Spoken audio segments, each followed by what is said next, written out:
Olá, estamos no blog da Carriola de Arquimedes. Eu sou o professor Sérgio Lorenzano e hoje vamos estudar mais um processo importante para a formação do conceito de número. Você já notou que crianças, quando estão deitadas, se parecem maiores do que quando estão em pé? Então, você sabe que a altura delas, o tamanho delas é o mesmo, mas parecem maiores quando estão deitadas. Isso que nós vamos estudar hoje, que é o processo de conservação. O que vem a ser isso? Conservação é a habilidade de perceber que objetos, figuras ou situações possuem propriedades que não variam. Vamos ver alguns exemplos para ilustrar melhor essa ideia. Um exemplo a respeito desse processo de conservação é o ir e o voltar da escola por um mesmo caminho. Isso significa que a distância percorrida será a mesma. No entanto, frequentemente se tem a impressão de que um deles é maior que o outro. Um outro exemplo sobre o processo de conservação se refere a dois quadrados iguais, como esses aqui.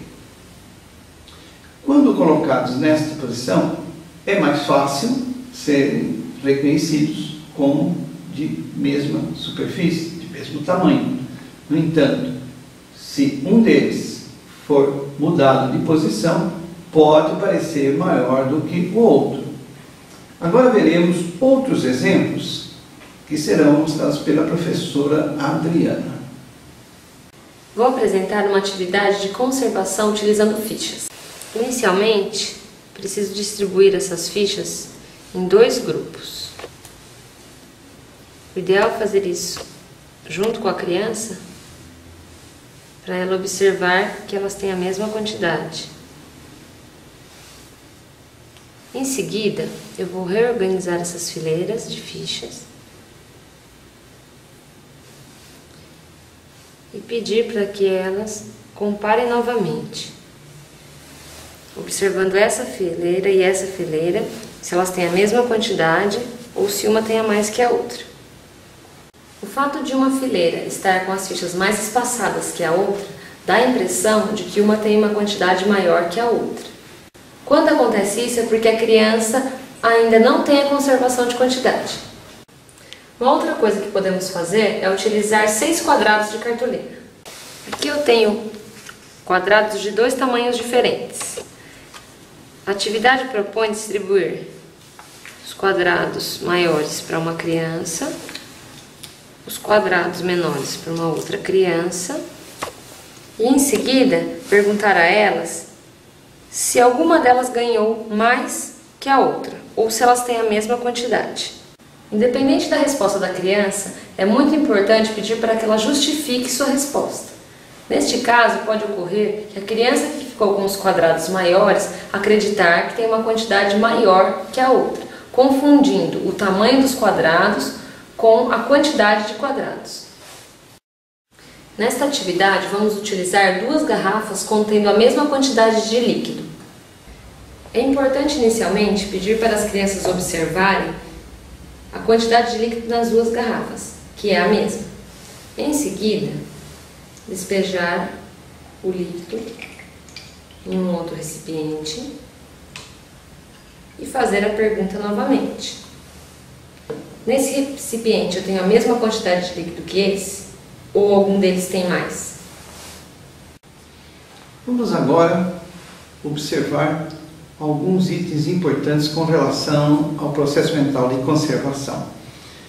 Perceber a conservação de propriedades de um objeto ou de um conjunto, isto é, perceber que algumas propriedades não variam, é necessário para a aprendizagem da contagem, que deve vir logo, da medição e do próprio conceito de número.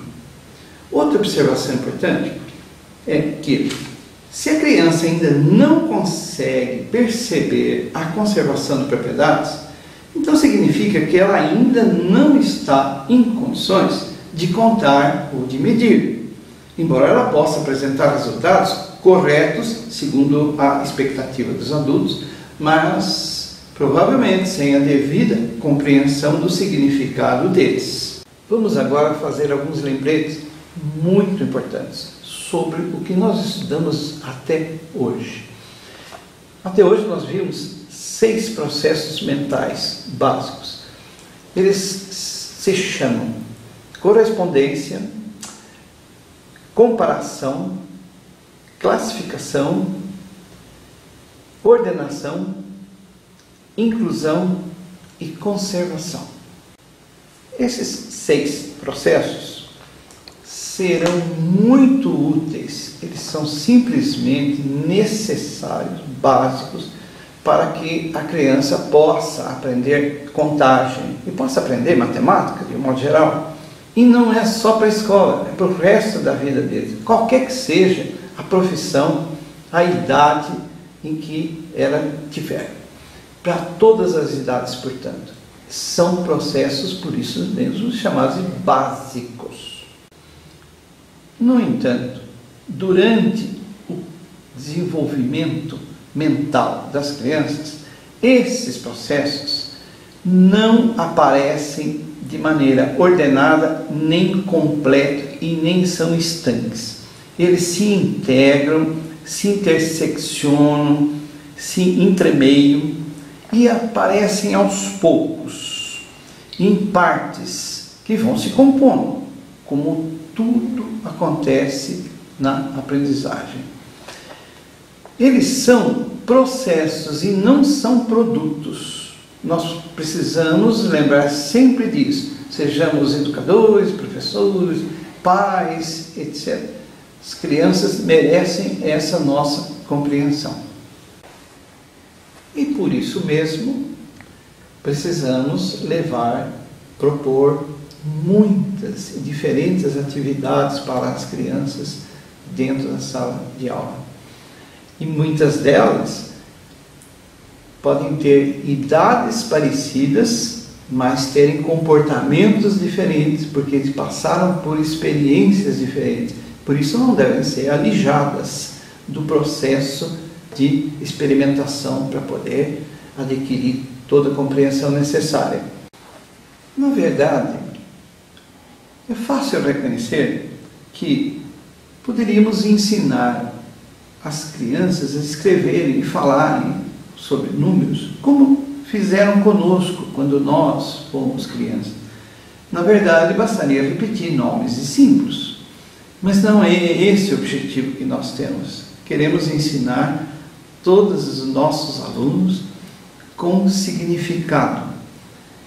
Portanto, espero que você que tem nos assistido tenha percebido a elevada importância que esses processos todos e esses exemplos, essas atividades que nós oferecemos aqui, têm para tanto a pré-escola quanto ao primeiro ano do ensino fundamental.